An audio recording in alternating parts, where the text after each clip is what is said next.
I wouldn't be wrong if I say that the year 2020 will be remembered as a COVID year in history.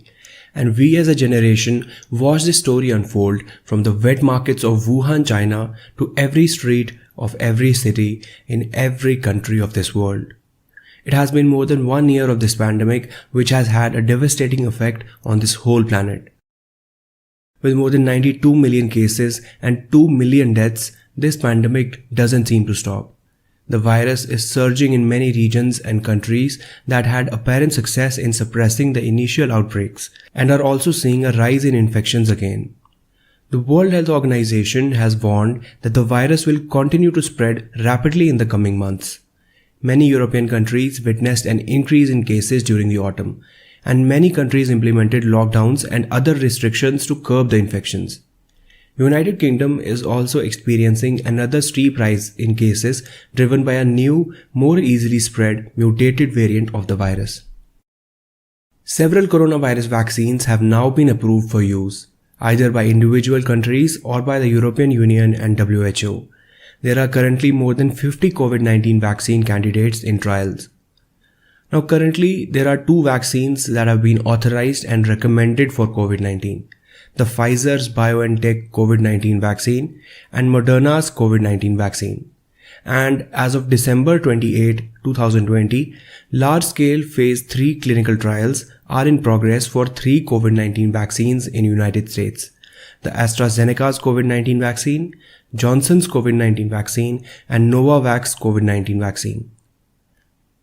Now, COVID-19 vaccines help our bodies develop immunity to the virus that causes COVID-19 without us having to get the illness.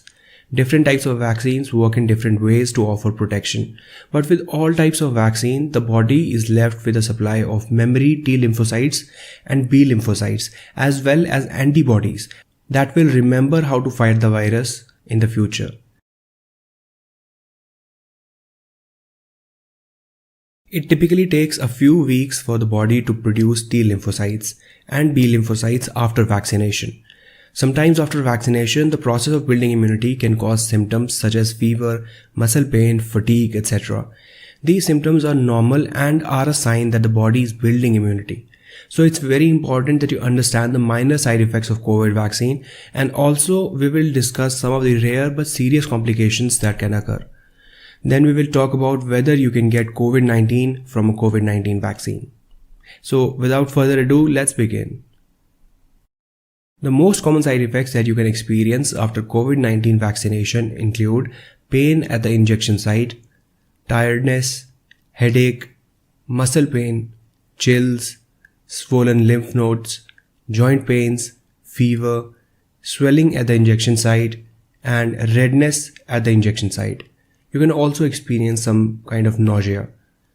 These are known as the minor or expected side effects of a vaccine, and they can occur not just after COVID vaccine, but in fact after most of the vaccines that you receive. These side effects occur because your body is adapting to the vaccine. You see, vaccines work by introducing a small number of bacteria, virus, or toxin into your body. Because the bacteria, virus, or toxin has been killed or weakened, there is no risk of contracting the disease in question.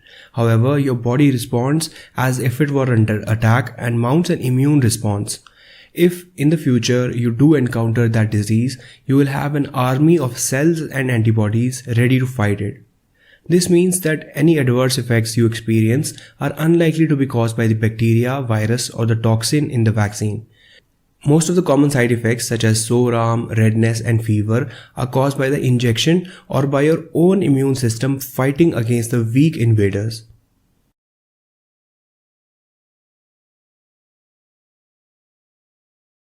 Serious adverse effects, while possible, are very rare. Let's take the example of yellow fever that is also caused by a virus.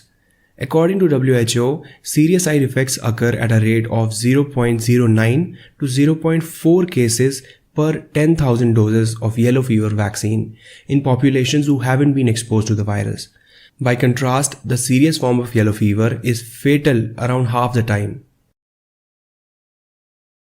On a similar note, the rate of serious allergic reactions is around 1 to 2 cases per million across all vaccines.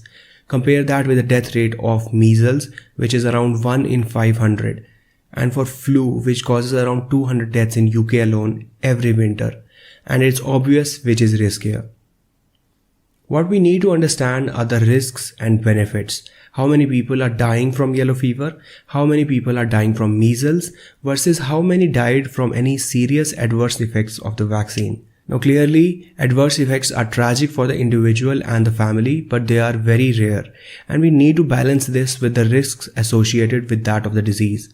So there is a remote chance that COVID-19 vaccine can cause a severe allergic reaction. A severe allergic reaction would usually occur within a few minutes to 1 hour after getting a dose of the COVID-19 vaccine. For this reason, your vaccination provider may ask you to stay at a place where you received your vaccine for monitoring of the vaccination. Signs of a severe allergic reaction can include difficulty in breathing, swelling of your face or throat, a fast heartbeat, a skin rash all over your body, dizziness and extreme weakness. Now let's try to answer the golden question, which is, can the COVID vaccine give me COVID-19? The simple answer to this question is a big no. None of the COVID-19 vaccines contain the SARS-CoV-2 virus, so it is not possible that you can contract COVID-19 from the COVID-19 vaccine. So guys, I hope I was able to answer most of your questions regarding side effects of COVID vaccine in this video. If you have any more queries, make sure to write them down in the comment section down below.